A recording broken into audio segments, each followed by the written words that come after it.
Wherever you go, whatever you do, throw a little at it. Omax, Vest and Briefs. மத்திய அமைச்சர் கிரண் ரிஜிஜு செய்தியாளர்களை சந்தித்து வருகிறார். அதனை பார்க்கலாம். दुनिया भर का नाम सारा बात करते हैं तो वो लोगों से कोई कनेक्ट होता नहीं है. जब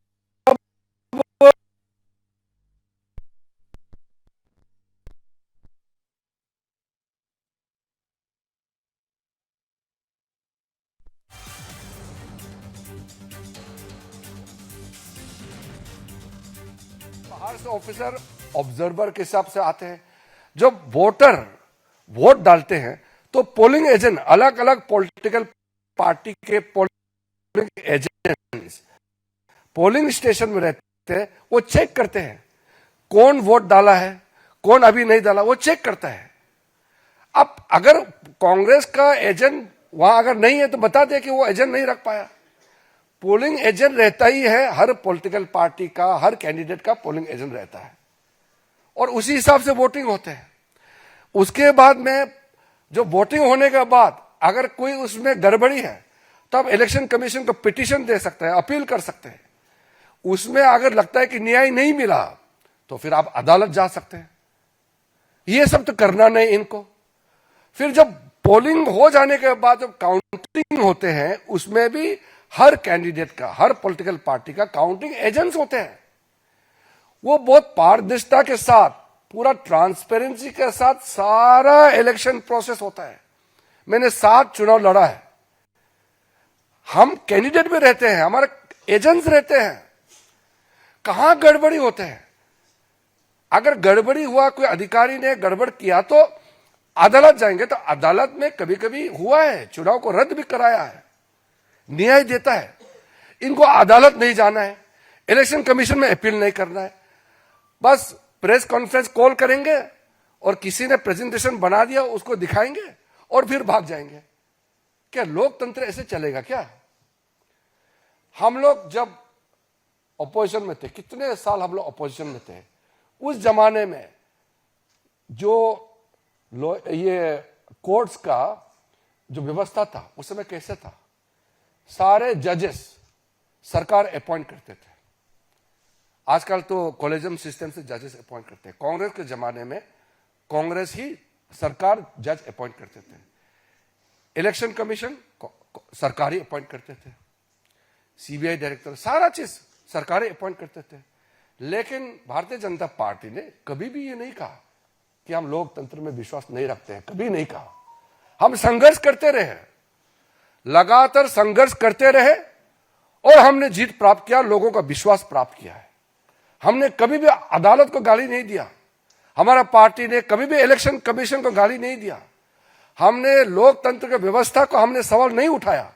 अगर कहीं गलती हुई है तो उसके लिए अदालत जाना है तो भी हम लोग जाते थे. पिटीशन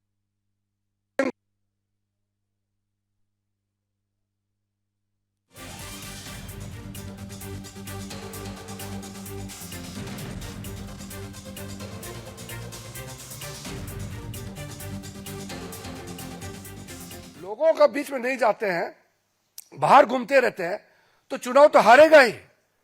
फिर भी कभी कभी कुछ स्टेट में कांग्रेस पार्टी भी जीते हैं तो फिर क्यों सवाल नहीं उठाए उस समय? तेलंगाना में कैसे सरकार में आए कांग्रेस, कर्नाटक में, हिमाचल में, पंजाब में आम आदमी कैसे जीते, तमिलनाडु में, केरल में अपोजिशन पार्टी के लोग लगातार कितने बार जीते हैं. हमने कभी सवाल किया है?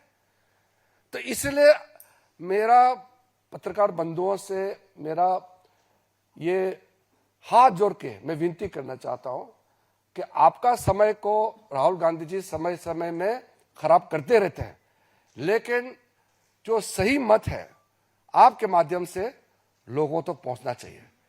क्या वो जेन जी को उकसाने की बात करते हैं? हमारे देश के लोग समझदार हैं. देश के पूरा युवा पीढ़ी, पूरा न्यू जनरेशन मोदी जी के साथ खड़ा है. क्योंकि दुनिया इकोनॉमिक स्लो डाउन में गुजर रहे हैं. भारत 7% से ऊपर इकोनॉमिक ग्रोथ रेट होकर के फास्टेस्ट ग्रोइंग इकोनॉमी, बड़ा अर्थव्यवस्था बना हुआ है. तो इसमें हमारा युवा वर्ग मोदी जी के साथ खड़ा है. इसको वो डाइवर्ट करने के लिए जो राहुल गांधी जो खेल खेल रहे हैं, हमारा देश को बदनाम करने के लिए जो उन्होंने जो हमारा देश विरोधी ताकतों के साथ मिलकर के जो षड्यंत्र रचा रहे हैं, वो कभी सफल नहीं होगा हमारा देश में। मैं बस इतना ही आपको कहना चाहता हूं। शर्मा जी,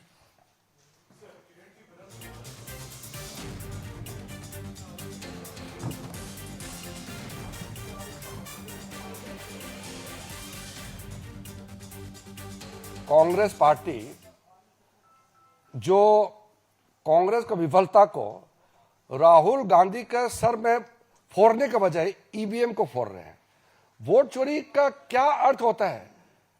खुद को इतने साल उनके परिवार इस देश को चलाया, तो क्या वोट चोरी से ही चलाया था क्या? कोई इस तरह कंसेप्ट नहीं है। ये उनको आइडिया कोई देश से बाहर बैठ करके ये उसको पॉइंट्स देते हैं, आइडिया देते हैं, हमारा देश को बदनाम करने के लिए उसको फीड करते हैं और उसको लाउड स्पीकर की तरह वो यहाँ बजा बजा के बोल रहे हैं। ऐसा कोई चीज है ही नहीं। हम तो लोकतंत्र में और लोकतांत्रिक व्यवस्था में विश्वास करने वाले लोग हैं। हम लोग मामूली मेहनत करते हैं क्या? आज मैं मंत्री हूं, प्रधानमंत्री जी कार्यक्रम चलाते हैं, जन जन तक पहुंचाने के लिए हम लोग दिन रात दौड़ते हैं। यही व्यवस्था है, हम इसमें विश्वास करते हैं, तभी तो लोग मोदी जी को विश्वास करते हैं। मोदी जी का हर काम लोगों तक पहुंच रहे हैं, दुनिया देख रहा है। कल भी एक देश का प्रधानमंत्री जी ने कहा कि विश्व में मोदी जी का नेतृत्व को सब मानने लगा है। दुनिया कह रहा है, ये चुनाव हारते हैं और खुद को बदनाम करने का जगह सिस्टम को वो बदनाम करते हैं। कोई इस तरह का वोट चोरी का कंसेप्ट है ही नहीं है। वो उसके दिमाग में किसने ठोस के घुसाया हुआ है? देवेंद्र प्रसाद जी,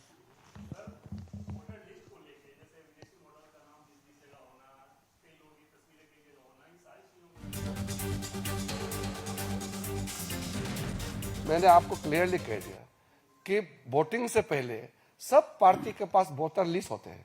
देखते नहीं है क्या वो लोग? इतना तो मेहनत करो ना, वोटर लिस्ट चेक करो। हर गली में सबको मालूम है कौन कौन वोटर है। अगर नकली वोटर है तो भी उस गांव का सरपंच, वहां के जो बीएलपी, वहां का जो हमारे एजेंट्स होते हैं, ऑफिसर, सबको मालूम है। वोटर लिस्ट को अगर कहीं नाम गड़बड़ है तो उसको शुद्धिकरण के लिए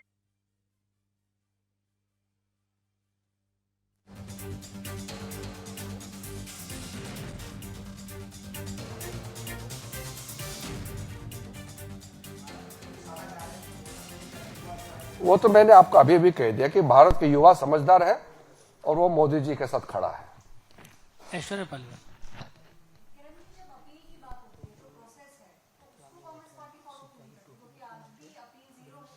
वही तो आपने मेरा बात को आपने ही सवाल में डाल दिया। कोई भी समस्या है तो इलेक्शन कमीशन तो खुला है। कहीं भी एक भी नाम अरे या कोई भी घटना ऐसा है जिसको कांग्रेस पार्टी को लगता है कि अपील करना चाहिए तो इलेक्शन कमीशन में अपील कर सकते हैं। वहां न्याय नहीं मिलता है, उसको लगता है तो अदालत जा सकता है। वो अदालत को विश्वास नहीं करते हैं, सिस्टम को नहीं मानते हैं, खुद का विफलता को ईवीएम और इलेक्शन कमीशन के सर में फोड़ते रहते हैं। ये कोई बात नहीं हुआ। मोहित,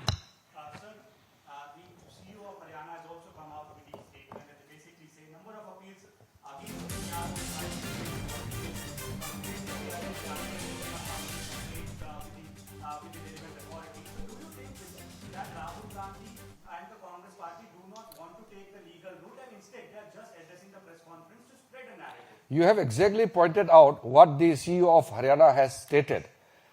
If Congress party has not filed even a single case of any fraud or any act of violation of election rules, they should file the petition.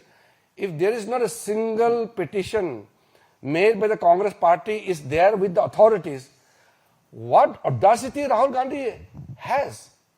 And after so many months talking about an election which is convincingly people's mandate have been given to BJP. So it is his press address itself is a fraudulent act. Kamlesh ji,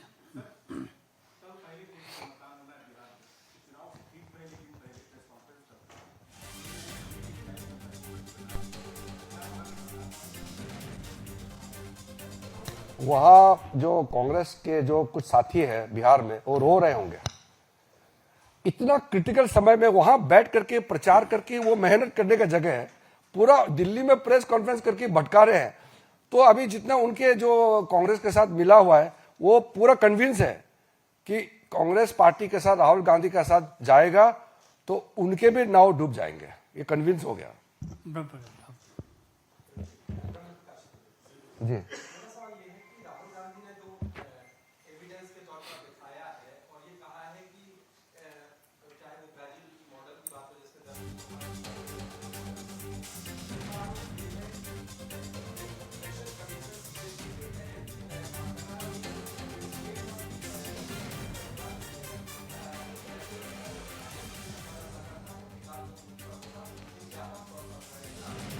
वही तो मैं आपको पहले भी कहा, मैं उसको फिर से दोहरा रहा हूं।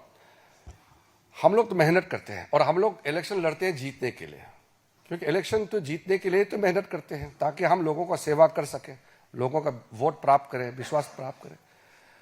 तो जब वो कहते हैं कि वो ब्राजील का, वो कोलंबिया में जहां वो जाते हैं तो वहां से इन्फ्लुएंस लेके आते हैं, ये सब चीजें उनके दिमाग में घूमते रहते हैं। तो अगर कोई भी प्रॉब्लम सामने में आता है तो सारा आपका रास्ता खुला है ना, उसको कंप्लेन करने का, उसको आप दर्ज कराने का, तो हर रास्ता तो खुला हुआ है।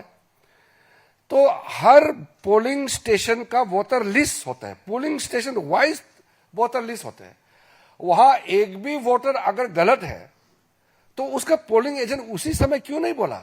और आज जो प्रस्तुतिकरण किया, मैं इसलिए कहा कि मैं उसको जवाब देना इसलिए नहीं चाहता हूं क्योंकि वो तो फर्जी प्रेजेंटेशन कराया। कहां फोटो किसका कितने, लगता है वो प्रेजेंटेशन भी बाहर से बनवा के भेजा है, ऐसा होता नहीं है।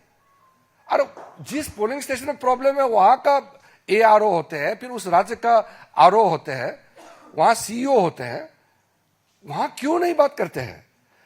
तर्कहीन बात को जवाब देना भी बहुत मुश्किल है क्योंकि वो तर्क है ही नहीं है। Aditya Tandon.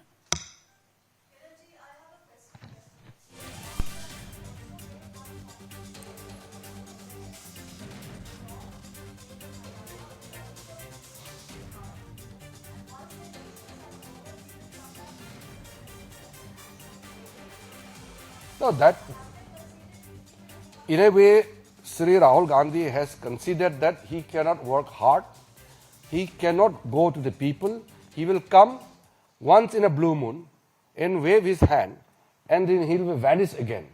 So he knows he's not made to toil, bite the dust. He is not a person who can live with the people. He can just appear for a time being and he will just go away again. He will disappear. That is why he is in a way considered for a long term that Congress will not win election and they will keep crying and keep abusing the system itself. So in a way, it's a very defeatist mentality which he is carrying and he is blatantly displaying it before the media. दीपक चौबे।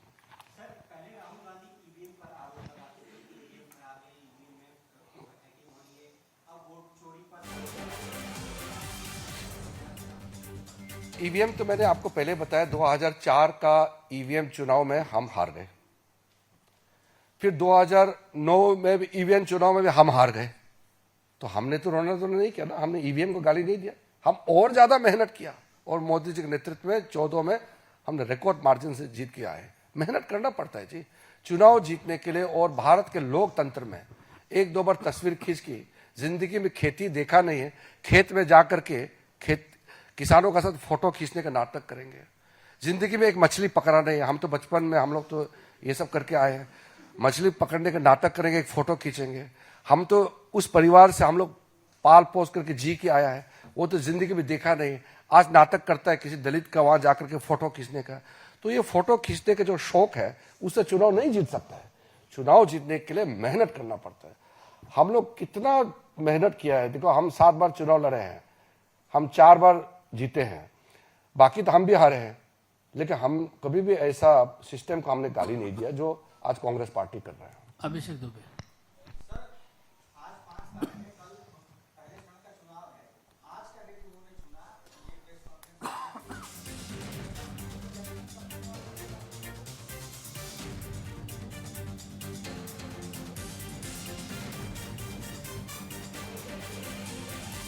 டெல்லியில் மத்திய அமைச்சர் கிரண் ரிஜிஜு செய்தியாளர்களை சந்தித்த காட்சிகளை பார்த்தோம். வாக்காளர் பட்டியலில் போலி நபர்கள் இருப்பதாக ராகுல் காந்தி முன்வைக்கும் குற்றச்சாட்டில் உண்மை இல்லை என அப்போது அவர் குறிப்பிட்டு பேசினார். மேலும் பல்வேறு விஷயங்களையும் குறிப்பிட்டு செய்தியாளர் சந்திப்பின் போது அவர் தெரிவித்தார். முழு விவரங்களையும் பின்வரும் செய்திகளில் பார்க்கலாம்.